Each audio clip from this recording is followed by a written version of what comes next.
right, ladies and gentlemen, welcome back to another episode of the Entrepreneurship Sucks podcast with Kevin and Josh. Today we've got an incredibly special guest. He's created over 86 and seven-figure entrepreneurs. He's a #1 best-selling author. He's a TEDx speaker, 5X 2 Comma Club award winner, and he's the founder of Make More, Give More, and he's known as the King and Queen Maker, Mr. Akbar Sheikh. Akbar, how are you doing today, my friend? Good, man. That was a good bio. Where'd you get that from? At your LinkedIn. Is it on my LinkedIn? Okay, good. Yes, That's not sir. too shabby. Yeah. Yeah, man. Shout out to my team for making that. Thank you. Absolutely. Well, welcome, man. I like to kick every episode off with the same question. Everybody has a different interpretation of what the name of the podcast means, right? So what does Entrepreneurship Sucks mean to Akbar? Entrepreneurship sucks. What does that mean? So how does entrepreneurship suck? It would be nice, I think it would be nice to have a stable check coming in. You know what I mean? Like, I look at some people I know, even, doctors or whatever, and they've got like a solid check. I'm like, man, you guys you guys must have like a lot, less stress because like we have to go like make money. So that part kind of like that part, look, everyone has ups and downs in businesses. Sometimes you're killing it.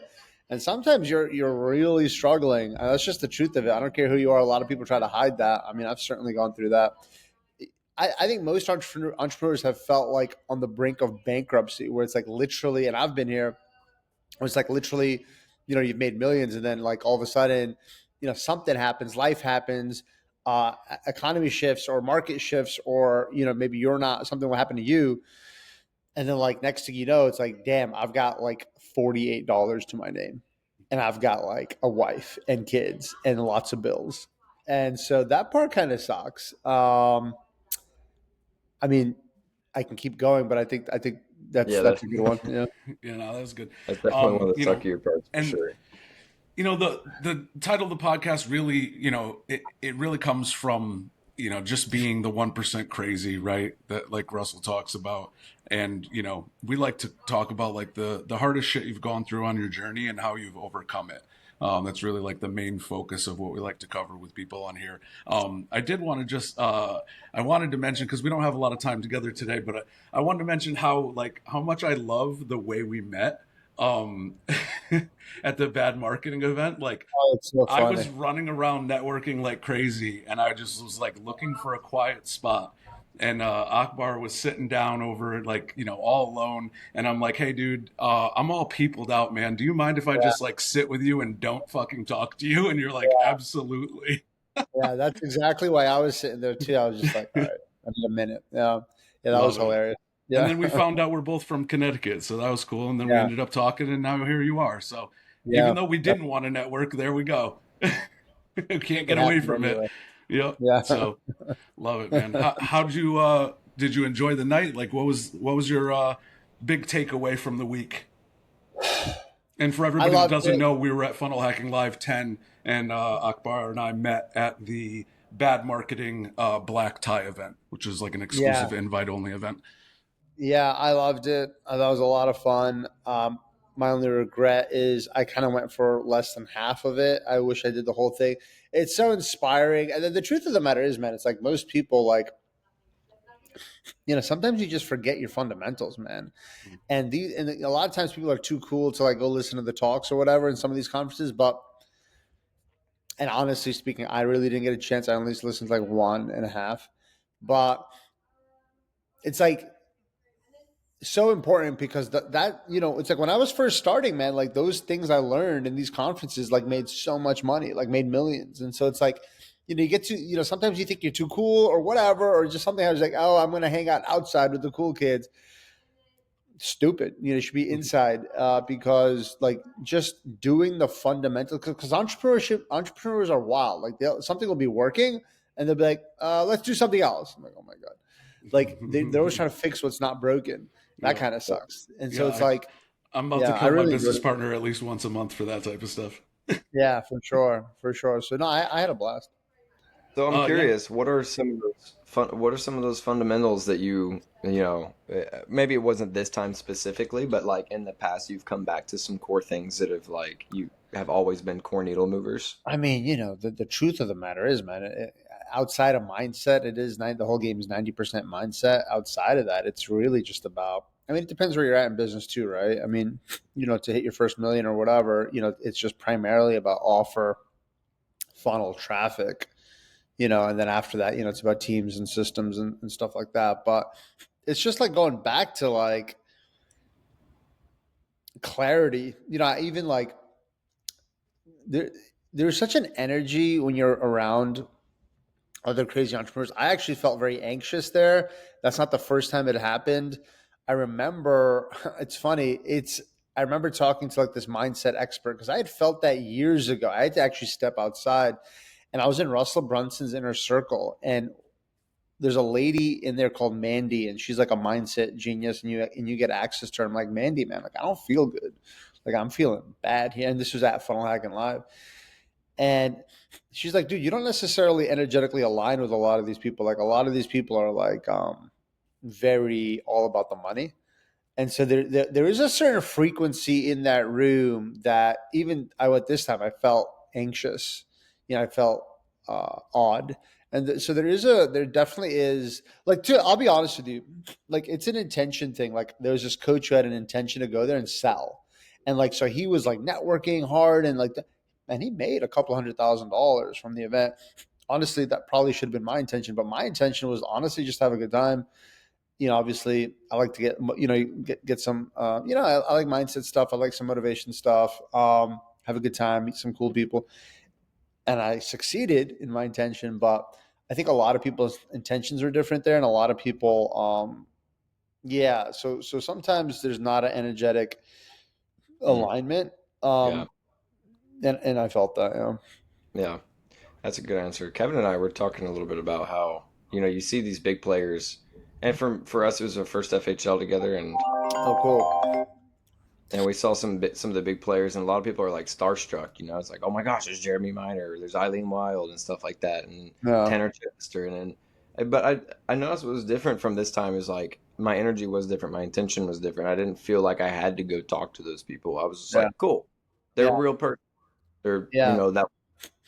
Yeah, I saw a couple of them, and I was good. Like, I mean, I did speak to a lot of them, but I did see a couple where I was like, gonna approach them. I'm like, and then I'm just like, why? Exactly. Yeah, we had Yeah. that conversation a couple times. We're like, oh, there's this person or whatever. Oh, I think we were talking to. We work with Josh Forty pretty closely, so we were talking to Josh, and then Dan Henry popped over and started talking to Josh, and I looked over at Joshua, my business partner here, and he's like, "You want to go talk to Dan?" I'm like, "I don't know, maybe. I don't really care." like I'm there to build relationships, but as far as Dan goes, like I don't know, I don't really see any necessary like communication as far as like building a relationship with him. I think it's a great opportunity. Like, if you have a specific question, like for example, like Yeah. if Yep. it's an awesome, like I don't know, media buyer, and you're having difficulty with this one thing, I'm like, I think it's a tremendous opportunity because they're all there. They are there. Everyone there is going to help you. Yep. Their intention is a different story. Why they're going to help you. Some of them are pure. Some of them just want to bank on reciprocity and sell you something. But the fact remains, like, man, people don't take advantage of this. Like, honestly, and it's funny. People ask stupid questions too. But I'll tell you what, man, the industry has changed. Like, I had a guy approach me at Funnel Hacking Live, and I had a guy approach me, and he starts asking me some questions. Like, he was a newbie, right? And he starts asking me some questions. And I start answering him a little bit like, hey, how do I get my start? I don't know what to offer, like super newbie stuff. And I don't really love those questions. And I start answering, and he gives a little bit of pushback. And I was like, you know what, man? The truth is, because I'd like to consider myself an honest person. I was like, honestly, bro, like go sit down on that corner right there with your laptop and just go put like your headphones on and half an hour and just jam with Chat GPT or any other AI. It's like hey, my name is Sam, and this is what I specialize in, and I want to sell something online. I've tried this, and that didn't work, and I can't do this because of this schedule, and da da da da da. What do you think I should do? Enter. And then it's like, well, try. What are the top 3 things you think I should do? Enter. And it's like 3 things. Well, I like the other 2 I can't do because like it doesn't align with my values. The first one I kind of like. But can you dive a little bit deeper into that? So I'm just like jam, like go deeper, unpeel the layers. I'm like, the truth is, man, like the coaching game has changed where it's like, and I'm not a futurist. I really don't like talking about the future. I think just because I'm probably not a long-term thinker, but I'm talking about today, like right now, like yesterday. Like, dude, AI is a freaking awesome coach. Now, what I started doing 4 masterminds a year as part of my coaching program, like in person in Dallas. And part of that reason is because like AI will never, it'll never replace human exchange of energy. You know, people just want to be together, disconnect, be around like-minded people. You know, that, I mean, I don't know. The future, is it going to be conferences of just, you know, half humans, half robots, and all the humans are talking to robots? I don't know. I don't think so. I think people want to talk to other humans, or most of them anyway. So, you know, that the game has changed. You know, you need to adapt for that, for sure.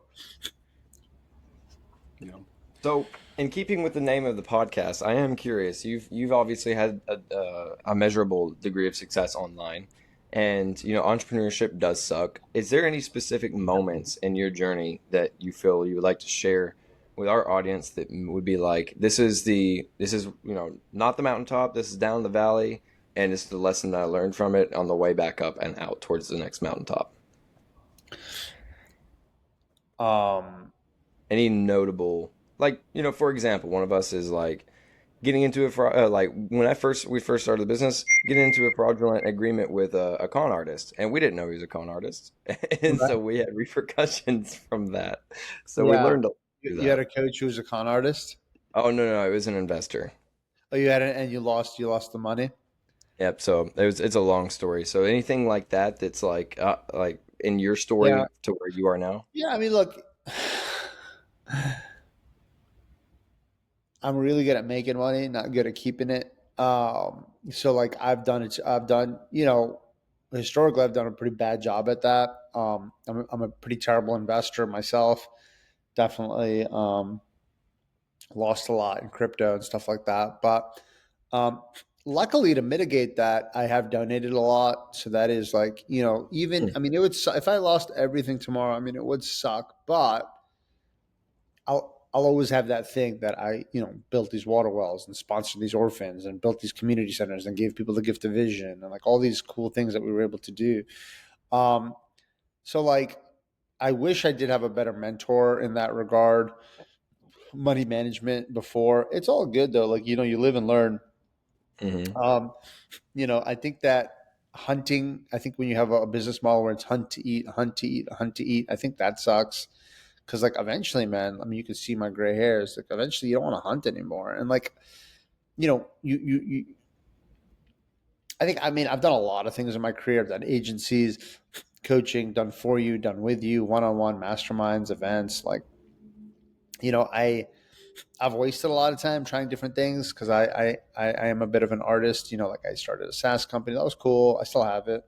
You know, but I did a lot of things that were cool. But I mean, didn't I think like the people I'm really proud of and happy for, especially when I meet them at Funnel Hacking Live, I'm like, yo, what are you up to? They got the same thing I've been doing for the past 10 years. I'm like, awesome. And you know, some of them I've seen like do tremendous growth and some of them not. But I mean, remember the other thing is like you might see somebody doing millions and millions and millions of dollars, but you know, they've got millions and millions of expenses too. So sometimes like if I did like a million a year, I'm doing better than someone who's done 10 million in a year, you know, Yeah. for example's sake. But and that's a possibility. So, you know, um, I think in my entrepreneurial journey, I mean, the worst thing that happened to me is basically like, um, you know, my sister got sick and it just kind of I don't know, totally messed me up. And I just kind of um, didn't really want to do business for a little while. And sometimes when you kind of step out of the game for a minute and then you come back, it's like a different story. But I think as far as regrets go, I don't even know if we're talking about regrets, but I probably would have put more money into. I probably would have structured things. I put more money into like some sort of I don't know, franchise or something a little bit more passive, where Hmm. if I can't work tomorrow or I decide I don't want to work tomorrow, that things are a little bit more situated. That makes sense. Absolutely. Yeah. And so when you did take that time off, what was it that like got you back, like lit the fire in you again and like really is because I Yeah. know your slogan is make more give more, which is Yeah. awesome. And you know I, even though we just met last week, I think I've been following you for a while, at least a year or so. And I'll tell you, I see your awards all over the place. The awards that you give out to your students, your clients. Actually, just yesterday, I was on Jay Lee's podcast. We were on Jay Lee's podcast, and I'm Yeah. like, oh, there's Akbar's award right there on the shelf. So Yeah. that's always cool. The impact Yeah, that you man. have. Yeah. No, that was fun. In retrospect, I would have done that a little differently. I would have made much cooler trophies, kind of like my version of the Two Comical Award. And then I would have actually taken a camera crew and gone to like everyone's house and like filmed their story on like what did we do. Like, I mean, there's this one lady, like she started with us, she was totally broke. She called me. I remember I was on a ship and she called me and she's like, dude, I can't afford rent next month, but I'm gonna buy your thing. I'm like, all right. And she ended up doing really well. She ended up getting a trophy from me. She ended up like, I remember she like called me, she's like, yo, I went from not being able to pay my rent to like I just cut a $20,000 charity check. And so like I would have loved to like taken a camera guy and like flown over to wherever she is and like get her story and like look at her old house and look at her like new house and like look at like go to that charity place that she donated and see that the action that $20,000. Make like a little mini, I don't want to say documentary, but like Yeah, like kind of just like a a little highlight reel of series, like like a what, vlog series. Like, yeah. yeah, like a vlog series. I would have done that. And I don't, so nobody does that. I don't know. People are kind of lazy, man, in our industry, honestly speaking. A lot of people are. So in retrospect, I would have done a much better. Dude, no one's doing, who does trophies? Like, no one's doing trophies. Very few people. And honestly, a lot of people just copying the Two Comma Club award. They just copied Yep. it. But like, it's the same thing with a black stripe. It's so stupid. Um, but, and that's another problem like that I've had is because I'm more of an artist than an entrepreneur, probably. So like a lot of these guys, man, they just funnel hack to the next level. They'll even hire people, from ClickFunnels. Their awards will look the same with a black stripe. They're just kind of copying it. And I'm not hating on it, but it's just like my mind doesn't work like that. I want to make more original work, and and it probably makes more sense to funnel hack, honestly speaking, because it's probably a lot more profitable. Um, but yeah, there's a lot to talk about, man. A lot to Yeah, unpack. there I is. get it, man. The artist in you wants to make more like unique, just doper shit. Yeah, Like copying is just kind of lame, even though it works, right? Like obviously, yeah, model success, yeah. but I mean, it works. I mean, that's what Russell Brunson taught us all to do, right? Is mhm. to funnel hack anyway. So I mean, I'm not hating on it. I've done some of it. Don't get me wrong, but I have also very much explored like my artistic side. Yeah. There's four different business personality types that Tony talks about. He's like, you got the manager, the operator, the leader, and the visionary. I think the four are. And I'm sorry, artist is in there somewhere. I think Yeah, manager and operator are one, but like you got the artist. And Kevin's definitely much more of an artist than I am. Uh, my creative capacities. I'm so numbers and systems oriented and yeah, operations guy that like yeah. I rely on him Yeah, I for need that. someone like that in my business. Yeah. Yeah. So you're more the artistic side. Oh yeah, for sure, man. Absolutely. I don't even like I don't I'm not a systems or teams or numbers guy by any stretch of the imagination.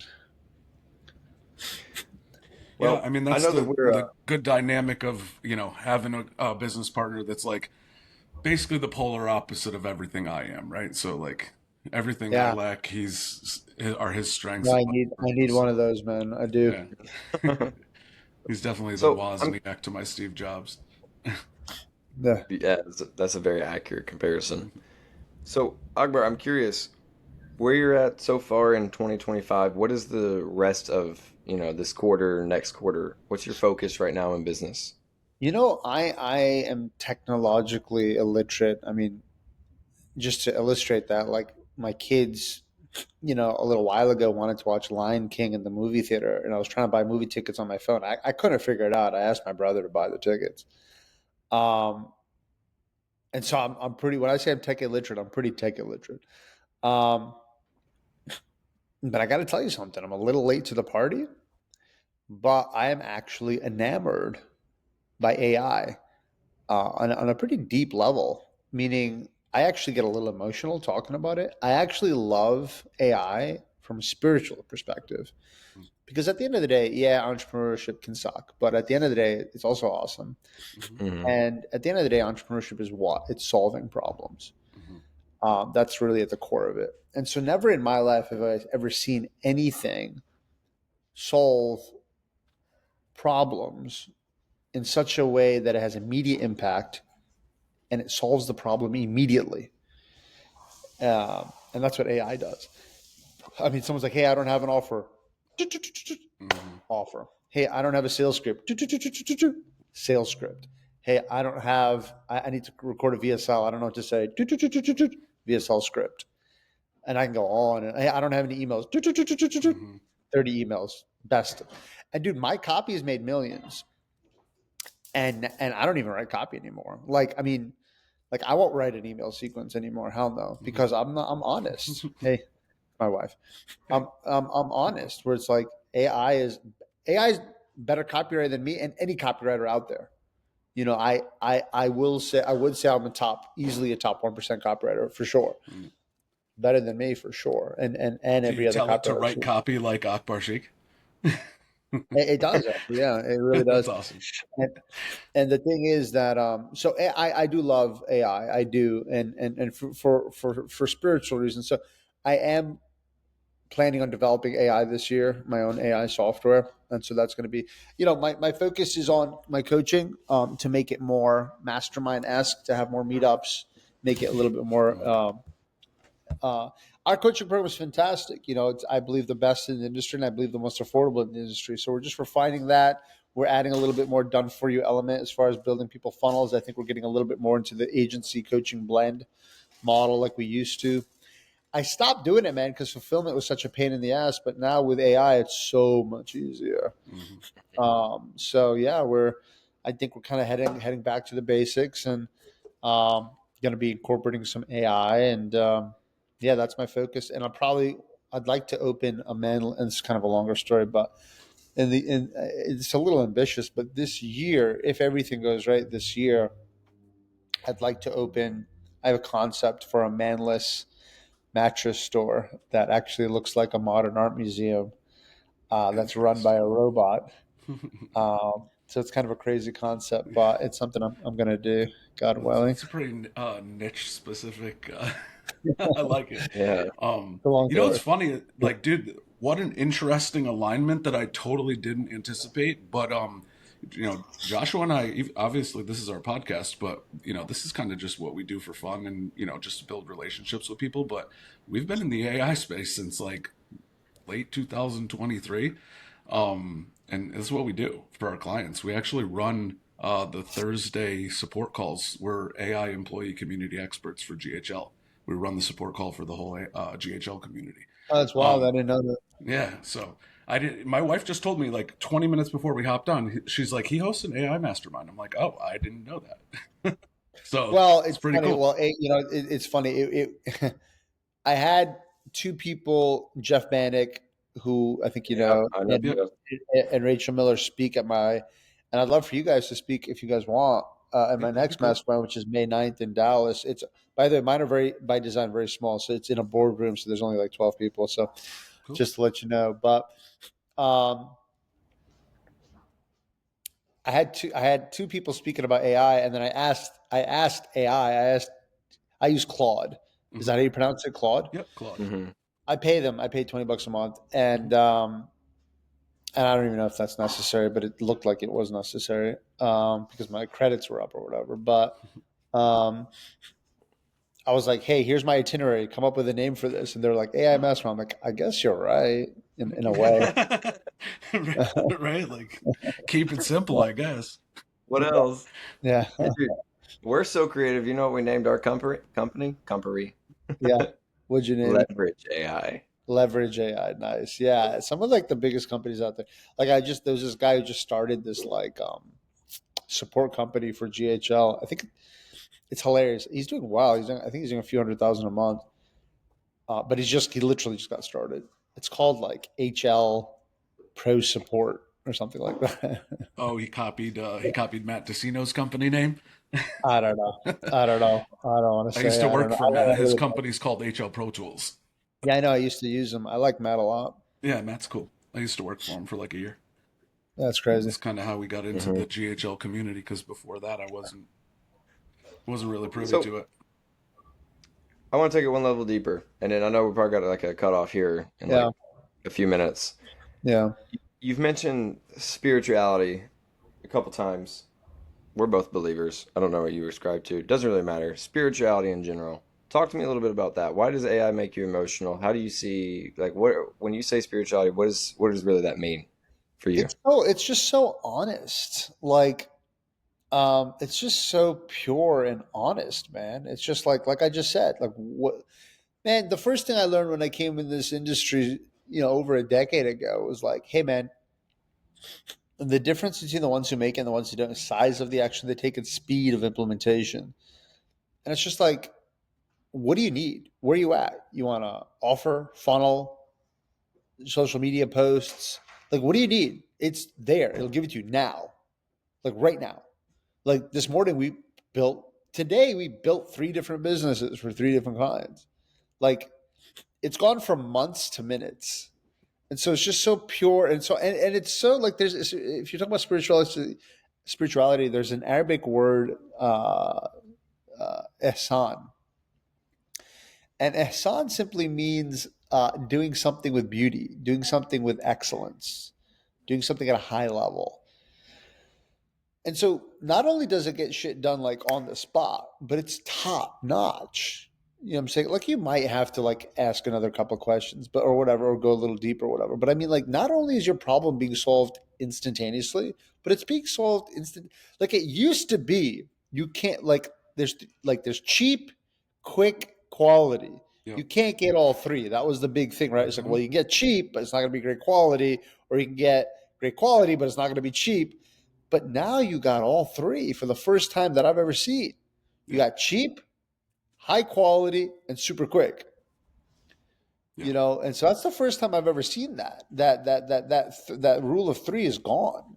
Yeah. And so I just think it's a big victory for mankind. I think it's a big victory for entrepreneurs. I do think it'll end up killing all of us, of course. But We'll be dead before we have to worry about that, right? Yeah, like the movie Terminator. I mean, I really do believe that, by the way. But I mean, I think it's a big win for entrepreneurs. Like your excuses, like forget your excuses, boy. Like it's it's gone. Yeah, no more. So that's why I think from a religious spiritual point of view, it's just it's an answer to prayer. I mean, it really is. It really is. I haven't heard that perspective on it yet, but you're absolutely so right. And one thing we're talking about and pioneering and trailblazing the way towards is how to control this thing when it's fully autonomous for sales. Like how to make. To be honest, man, I'm not going to say I'm jealous of you guys, but I'm happy for you guys. Like I'm not. Like you guys know, I'm tech illiterate. I can't even think of like a big, like people making millions and billions with AI. Like I have no idea how to do that. Like my mind doesn't work that way.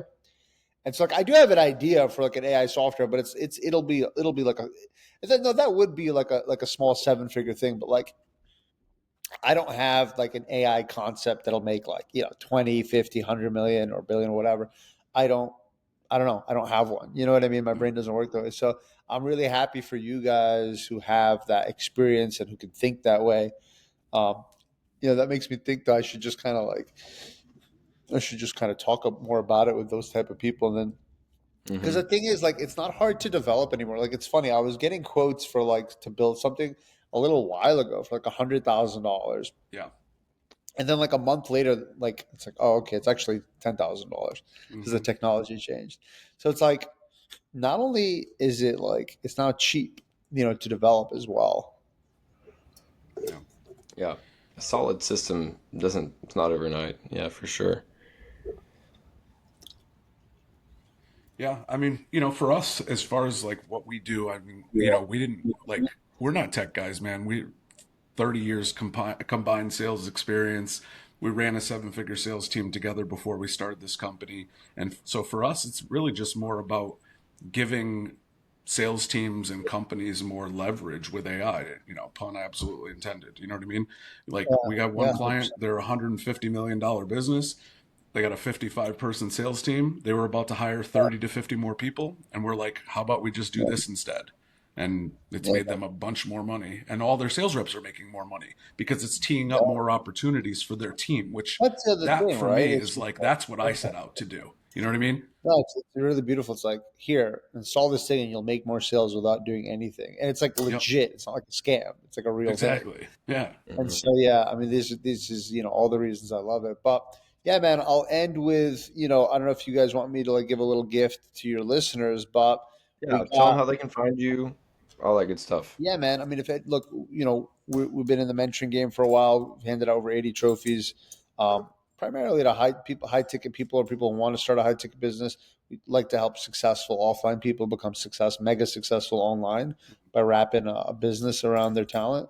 So, like, if anybody wants a free coaching call, that's no problem. They can just go to my website, which is just my name.com, akbarsheikh.com. And if I can make it with a website like that nobody can spell, I'm pretty sure anybody can. Yeah, But that's very true. yeah, but It's a simple. I'll leave you with honestly my biggest secret of all time. And I said this on the podcast in my first year with the ClickFunnels podcast, like, and nothing's changed. My biggest secret by far is just giving. The more you give, the more you're going to make, and that's a promise not by me. That's just a promise from God, and that's in, I think, pretty much every major religion. It's just the rule. I mean, it is, and if and no one's ever come to me and said no, that doesn't work. So, think about that for a minute. It's like, it's just what do you have to give? Your time, your energy, your effort, your resources, and you'll just never lose. And it's funny, every time, like historically when I've had slow months or whatever, I would just like think about it logically. What do you do when you have like a slow month? From a scarcity point of view, what would people do? Like, they would stop spending. But like when I historically had slow months, like I would go like donate something. I'd go build a well, or like, okay, let's fund a well, or let's go sponsor some orphans or whatever. And I always, and many times I got a nice hit immediately. And so, but that is financial, but it's whatever, man. It's your time. Even a smile is giving, to someone who needs it. So just that's the most profitable thing, more profitable than any kind of Facebook ads or anything else. And so, yeah, I'm, like I said, I'm not that smart. I'm tech illiterate. I'm very disorganized. I'm on the spectrum. I can go on and on and on. I don't, my good God, but I'm a top 1% earner. How the hell does that happen? And it happens because I just keep giving, and so it's a secret awesome, that I want everyone to know. Yeah, I Absolutely. love Thank it, you for man. that bit of wisdom, my friend. Yeah, man. And I had a spiritual mentor a while back, and he was a NASA aerospace engineer, and he was a 33rd degree Rosicrucian, and like he's knighted and everything. And one of the major things that he taught me was like the holy trinity of tithing, right? Tithe 10% of your time, your talent, Yeah, and your treasure, right? So your money, your God-given gift, and your time. yeah, yeah. It's like the universal, balance and law to continue to grow and prosper. Awesome, man. Well, thanks, All for right, you guys. Are really everybody. Thanks Appreciate for you, Akbar, listening. man. take care, guys. Peace. See We'll ya. talk soon.